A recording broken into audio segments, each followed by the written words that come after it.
What's up YouTube, Zero here, and welcome to the place where gamers, witches, wizards, and superheroes unite. Today, I have an amazing level 14 build for the Pyromancer in Outriders. It's called the Tempest because it's mainly focused on the Tempest tree. And before we get into it, I do want to say that if you do enjoy this video, feel free to give it a thumbs up and hit that subscribe button for more Outriders content. Thank you for stopping by, and I hope you're having a great day. First, we're going to get into the skills that I use on the Pyromancer. Then I'm going to get into the skill points. Then, during the gameplay, I'm going to talk about which mods I recommend and why I love this build. Without further ado, let's talk about the setup. So first, I have Feed the Flames. What this is going to do is it's going to drain health out of an enemy, give me health, and also immobilize my enemies, inflict ash in them. Then we have Volcanic Rounds, which is going to inflict burn on enemies and deal extra damage. Then I have Thermal Bomb, which is going to burn enemies, inflict damage, and if that enemy dies while still affected by Thermal Bomb, they're going to blow up. Hence the name Bomb, which is absolutely awesome. One of my favorite moves in this game, not just for the Pyromancer. So on our skill tree, I have Archmage, which is increasing the anomaly power by 6%. Word Ablaze, reducing cooldown of your explosive skills by 15%. So our Thermal Bomb is being reduced, that cooldown is being reduced by 15%. Mark's Accumulation increases your skill damage by 8% against marked enemies. Then Archmage again, increasing our anomaly power by 6% again. Then with Fire and Rifle, activating explosive skills increases your weapon damage by 35% for 10 seconds. Then Gifted increases weapon damage and anomaly power by 5%. And finally, Wildfire decreases all your skill cooldowns by 10%. So now that we've talked about the abilities I use and the skill points, let's get into some gameplay and talk about the mods that I recommend using for this setup. First, let's talk about the weapon mods. Now, level 14 is earlier on in the game. If you have unlocked any tier 2 mods, it's probably not many of them. Most likely you've unlocked a bunch of tier 1 mods though. So for this build, since we're at level 14 and we're earlier in the game, I'm only going to recommend tier 1 mods, just because at this point in the game you probably haven't gotten many tier 2 or tier 3 mods. Now first, for our weapons, the first mod is going to be Hot Blood. What Hot Blood does is shots pass through enemies whose health is below 50%, ricocheting to 3 enemies within a 5-meter radius and inflicting burn.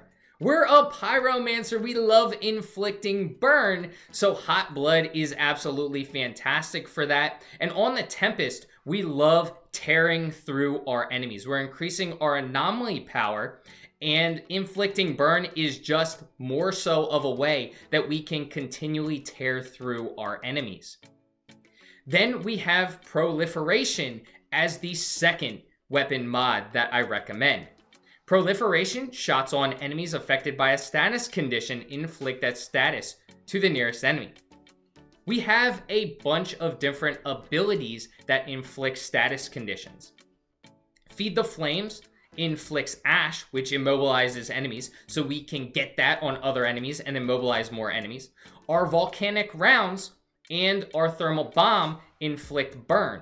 So when we shoot those enemies, the burn goes to other enemies as well. So it's absolutely awesome. We can spread burn and ash throughout the entire battlefield, whether we want to slow enemies down using ash or whether we want to tear enemies up using burn. Burn does inflict a lot of damage over time, which is absolutely awesome. Now the mods for the armor. There are 2 that I recommend using for our Volcanic Rounds. The first one is Armor Melting. Armor Melting for the Volcanic Rounds decreases the target's armor by 20% for 10 seconds. If you don't know how the Pyromancer heals, you have to kill marked enemies. How do you mark enemies? You hit them with your skills and abilities. So hitting them with our Feed the Flames, hitting them with the Thermal Bomb, and hitting them with Volcanic Rounds, we have to kill those enemies. So what Volcanic Rounds and Armor Melting is going to do is it's going to tear through those enemies even quicker so we can get that heal. Yes, we love killing enemies, but killing enemies to heal us is even sweeter. Now, the second mod for all our volcanic rounds is Extra Mag. Pretty self-explanatory, just recommending that we can activate our volcanic rounds for a second magazine. Because again, we are healing based off of killing marked enemies, but also volcanic rounds tears enemies up. It is an amazing ability to have, and I recommend using it on really any build you're using with the Pyromancer because it can deal out so much damage and inflict burn on a lot of enemies. Now I have two mod recommendations that are going to help out Feed the Flames. The first one is Fire Eater. It increases health drain efficiency against targets affected with burn by 150%. We already saw that I recommended two mods for our weapons that are going to be inflicting burn or getting burn to more enemies. What Fire Eater is going to do for us is it's going to drain even better so we can damage enemies more and heal ourselves up more. The second mod that I recommend using for Feed the Flames is Wide Grip. Wide Grip is going to enable absorption of one additional target. So you can see in this gameplay, when I'm using Feed the Flames, it's actually inflicting ash and pulling health from two targets, not just one. And that's because of the Wide Grip mod. Again, this is absolutely awesome because Feed the Flames is going to be a nice way for us to heal up without killing marked enemies. And it also immobilizes enemies, so I can stop them dead in their tracks for a few seconds. And if I want to, use volcanic rounds, and it'll help me get some easier crits on those enemies. And finally, the last mod I recommend is going to be for Thermal Bomb. It's called Fire Frenzy. The skill can be activated one more time before triggering the cooldown. So now we have our Thermal Bomb that I can activate twice before it actually cools down. We had a skill point that we invested with Rifle in Fire, or with Fire and Rifle, I forget the way they worded it.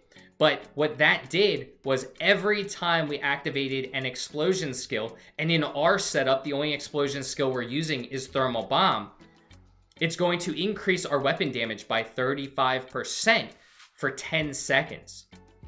So now we're going to be increasing our weapon damage more often because we can use Thermal Bomb twice before cooldown, and we also invested in cooldown points that lower the cooldown of Thermal Bomb to being only 10 seconds, to where we can almost get that 35% increase almost non-stop.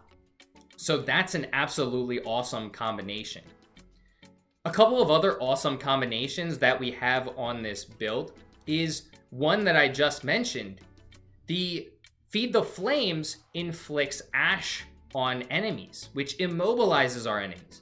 We can couple that with our thermal rounds, which are already tearing up enemies. But since these enemies are going to be immobile, pretty much stuck in their tracks, I'm going to be able to get easier headshots, which is going to give me extra crit hits, increase crit damage, so we can tear up those enemies even more. So that's another great combination. We want Thermal Bomb to go off.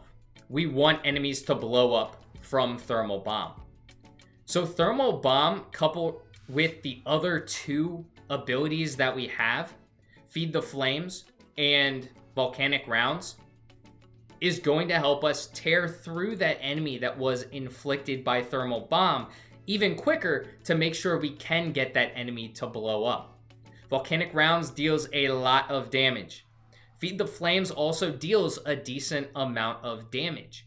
So what I personally prefer to do is I'll hit an enemy with Thermal Bomb, and then I will try to tear that enemy up with either my other abilities or my gun. Because remember, after I activate Thermal Bomb, my weapon damage is now increased, which is going to help me blow that enemy up even quicker. If you sometimes are getting into trouble, then you may want to wait to use Feed the Flames until you can actually heal. So I hope you enjoyed this video. We are coming down to the end, and if you did, feel free to give it a thumbs up and hit that subscribe button again for more Outriders content. I got a bunch more videos and a bunch more build videos coming out. I'm loving this game. I hope all of you are as well. I hope you have a great rest of your day, and until next time, peace.